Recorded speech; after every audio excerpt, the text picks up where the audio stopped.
Bonjour à tous et à toutes. Merci de nous accueillir pour cette présentation du projet d'Azibao adapté à une plateforme e-learning. Alors, on va reprendre le PowerPoint. Juste pour recontextualiser un peu le projet d'Azibao, dans le cadre de l'association Le Monde des Possibles. Nous existons depuis une dizaine d'années et notre objectif est, on pourrait dire, de valoriser le temps d'attente à l'origine des personnes demandeuses d'asile. C'est un public important que nous avons dans notre association qui accueille à peu près 150 personnes par semaine, 67 nationalités différentes, des personnes demandeuses d'asile, mais aussi des personnes qui ont été reconnues réfugiés, des personnes naturalisées et des personnes sans papier. Le point commun qu'il y a entre ces différents publics, c'est qu'ils sont tous en demande d'information sociale, qui est l'origine même du projet, de l'intention du projet d'Azibao. Le Monde des Possibles, donc, accueille ces personnes dans une logique d'éducation permanente. Alors, je ne sais pas si vous connaissez un peu les décrets, mais ce n'est pas de la formation professionnelle, donc il y a aussi là derrière un volet d'indexation critique de la société, amener les personnes à pouvoir... Ah oui, j'ai un micro normalement. Oui. Donc, amener les personnes à pouvoir être critiques à l'égard de la société, être conscients des devoirs et des obligations. Donc, ça fait partie aussi du projet d'Azibao. Alors, je vais me concentrer surtout sur d'Azibao aujourd'hui et pas trop m'étendre sur les autres projets du Monde des Possibles. Le projet d'Azibao existe depuis 2007 et est en collaboration avec les centres Croix-Rouge de la province de Liège, qui, comme vous le savez, accueille les demandeurs d'asile. Centre Croix-Rouge, c'est Bierzet, Anse, Manderfeld même, vous voyez, donc c'est très très loin. Toutes ces personnes viennent d'arriver, on pourrait dire, donc elles sont là depuis 1 mois, 2 mois, 3 mois, et grâce à l'efficacité de l'administration de Madame de Bloch, finalement on ne passe que 1 mois, 2 mois, 3 mois, pas beaucoup plus, dans les centres, puisque maintenant ils sont très vite avisés de la décision sur leur demande d'asile, et je rappelle juste un chiffre, 86% des personnes sont refusées. Donc ça veut dire se retrouvent avec un ordre de quitter le territoire. Ce sont des données très importantes aussi dans le projet. Ce projet dure 2 mois, 3 jours semaine, les mardis, mercredis, vendredis, et est articulé sur 3 volets. Il y a un volet information sociale, un volet apprentissage de l'informatique que Kevin mène, et un volet éducation permanente. Ces 3 volets sont articulés les uns aux autres et se retrouvent dans le projet e-learning Formadis qu'on a pu développer. Donc, avec l'équipe que je tenais à remercier, Marie-France, Estelle, Ingrid, nous avons, dans leur suivi en tout cas, nous avons eu l'occasion de construire ce qu'on appelle des scénarios d'apprentissage, parce que ce n'est pas parce qu'on a l'information, ce n'est pas parce qu'on a les connaissances qu'on est capable de les scénariser dans un parcours pédagogique. Donc là, leur aide a été très pertinente pour pouvoir justement aborder les questions relatives aux informations sociales. On s'est consacré là-dessus principalement. Information sociale, comme vous pouvez le voir, qui touche finalement l'intérêt que toutes les personnes rencontrent, c'est qu'en est-il du logement, qu'en est-il de la santé, qu'en est-il de la formation, qu'en est-il de tous ces éléments qui nous concernent aussi, nous. Quand j'arrive dans un pays, qu'est-ce que je peux avoir comme outil, comme ressource pour m'en sortir? Le projet d'Azibao, donc, est avec un public captif, entre guillemets. C'est une vingtaine de personnes qui viennent de 3 centres de la Croix-Rouge pendant 2 mois et qui, tous les mardis, depuis 3 ans, posaient énormément de questions sur ces différentes problématiques, le regroupement familial, l'emploi. Et on s'est dit, il y a 1 an, mais pourquoi pas essayer de structurer cette foire aux questions qui, comme vous le voyez, là pour l'instant, était sous la forme d'un tableau Excel. c'est-à-dire très peu convivial, très peu pédagogique, à moins qu'on puisse dire, s'il n'y a rien de pédagogie là-dedans. Donc, un tableau, et comment essayer de d'utiliser la capitalisation de toutes ces connaissances pour la rendre plus accessible au sein de scénarios. Donc, le projet Forma10 s'ancre dans ce public captif, qui est en présentiel tous les mardis après-midi, et qui alimentait ce tableau Excel avec toute une série d'informations. Aujourd'hui, et Kevin va vous le montrer tout de suite, nous avons structuré, et là je voulais souligner l'apport d'Olivier et de Pierre. Vous voyez les petits logos là qui ont été faits. Nous n'avions pas ces compétences-là à l'époque, maintenant Kevin est là, mais pour faire ces petits logos et ces petites présences, enfin c'est très important, aussi pour faire les vidéos, je vais y venir. Nous n'avions pas ces compétences-là, donc ici, on a eu l'occasion de structurer cette plateforme avec 4 grandes thématiques, vous voyez, logement, travail, emploi, consommation et mariage, qui sont les thématiques, les objectifs des questions posées le mardi après-midi. Un scénario pédagogique relatif, par exemple, au logement, on va y venir tout à l'heure. Comment est-ce qu'il s'est structuré? En 4 phases. Une première phase, c'est l'analyse des représentations initiales des personnes en matière de contrat de bail, par exemple. Beaucoup de personnes pensent que dans leur pays, si un logement ne leur convient pas, elles peuvent à tout moment partir. En Belgique, ce n'est pas comme ça que ça se passe. Ou qu'elles peuvent à tout moment choisir un autre opérateur de téléphonie. 150 € minimum chez chez certains opérateurs. Donc, ce n'est pas comme ça que ça se passe. Nous mangeons du papier, nous, ici en Occident, et donc nous sommes dans un univers ultra contractualisé, ce qui, pour certaines personnes, est très complexe à aborder. Et donc ici, ce scénario pédagogique, divisé en 4 phases, c'est, premièrement, quelles sont les représentations initiales des personnes en matière de logement, par exemple, de contrat de bail. Deuxième phase, une phase plus transmissive, mais on a essayé de faire du transmissif qui ne soit pas ennuyeux ou ennuyant.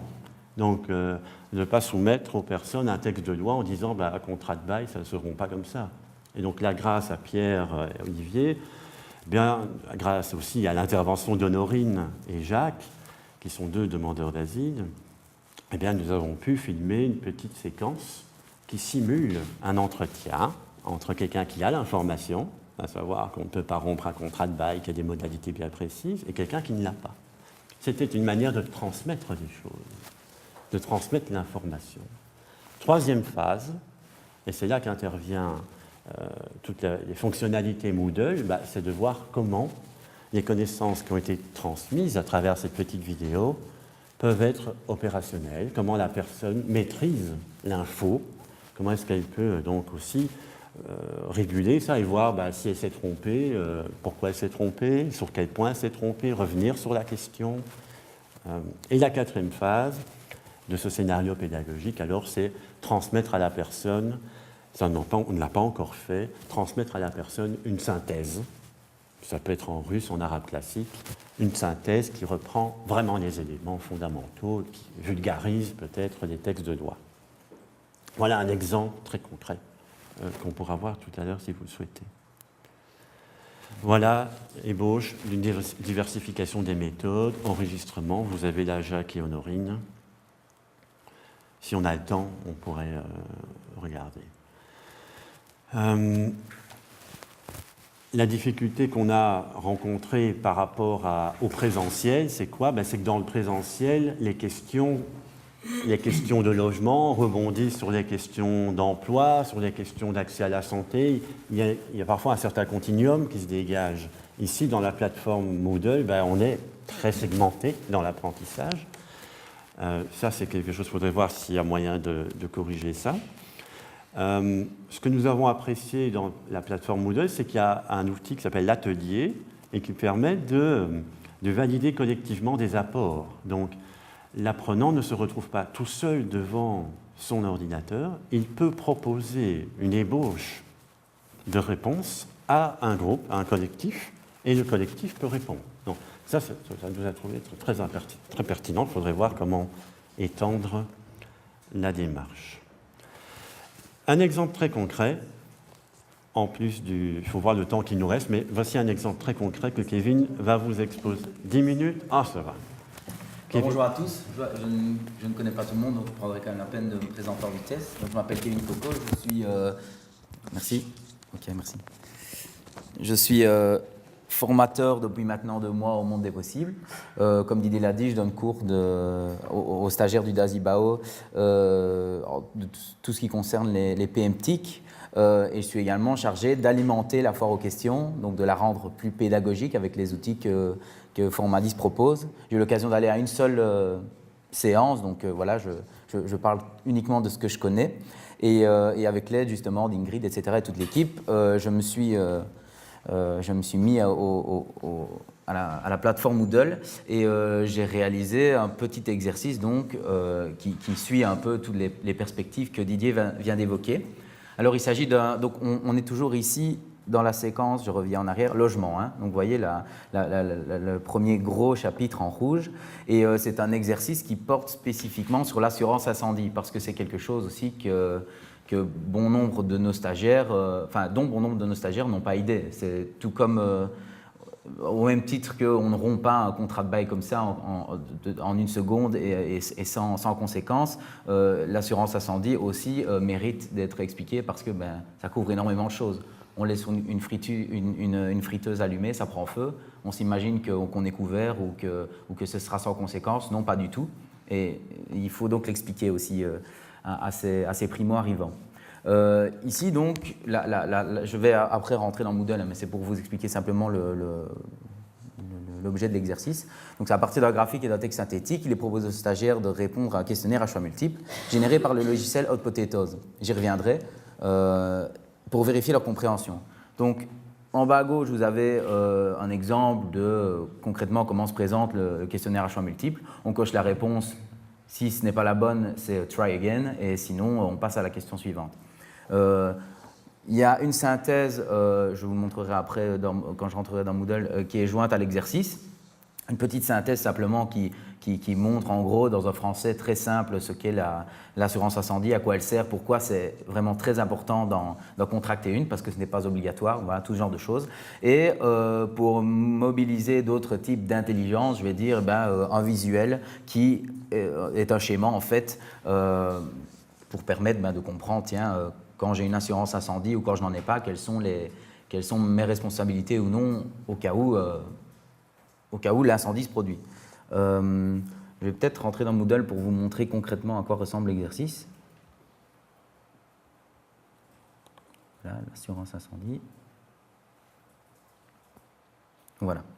Vous avez ici d'abord, donc, d'un point de vue technique, je ne suis pas encore assez à l'aise pour mettre le questionnaire en bas du texte, parce que le but c'est d'abord de lire la consigne et puis de faire l'exercice, ça me paraît logique. Voilà, en pédagogie, j'ai encore, du point de vue des applications, il y a encore un peu de travail, mais bon, c'est toujours en cours.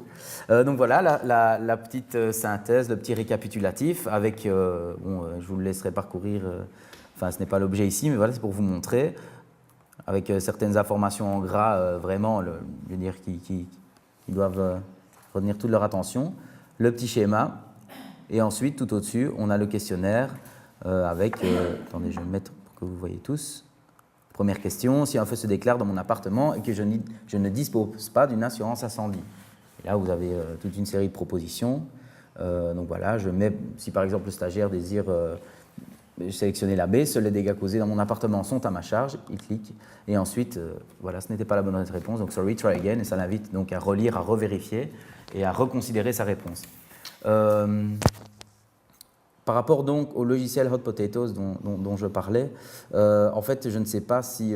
moi, je débarque un peu aussi dans toutes ces plateformes d'e-learning, pédagogie en ligne, etc. Donc, si vous êtes déjà connaisseur, arrêtez-moi. Mais donc, le Hot Potatoes, ici, en fait, c'est un logiciel d'éducation publique, c'est comme ça qu'il l'appelle, gratuit, qui permet de générer des QCM, etc. Et la plateforme Moodle, je trouve, est très intéressante en ce sens qu'elle permet d'intégrer des pages HTML extérieures dans les contenus. Donc ça veut dire que si Moodle ne propose pas quelque chose, et bien par contre, la plateforme Moodle permet elle-même de l'intégrer pour pouvoir diversifier les méthodes. Et c'est ça que je trouve très bien et qu'on avait constaté avec Didier, c'était vraiment un plus. Maintenant, au niveau des perspectives, quant à notre formation d'Azibao que propose Format 10, on en avait listé quelques-unes. Et Didier, complète-moi si j'en ai oublié ou si je ne les explique pas complètement. La première, c'est renforcer la personnalisation du cours. Donc, Didier en a parlé avec le pan appelé Atelier qui permet justement de valider des contenus. Développer l'articulation entre les chapitres par une scénarisation, ça aussi Didier l'a évoqué, et il y a encore plein d'autres pistes à exploiter. Hein. Enfin, en tout cas, moi je n'en suis qu'à mes débuts. Développer les feedbacks, tests préalables et une fiche de synthèse des foires aux questions thématiques abordées.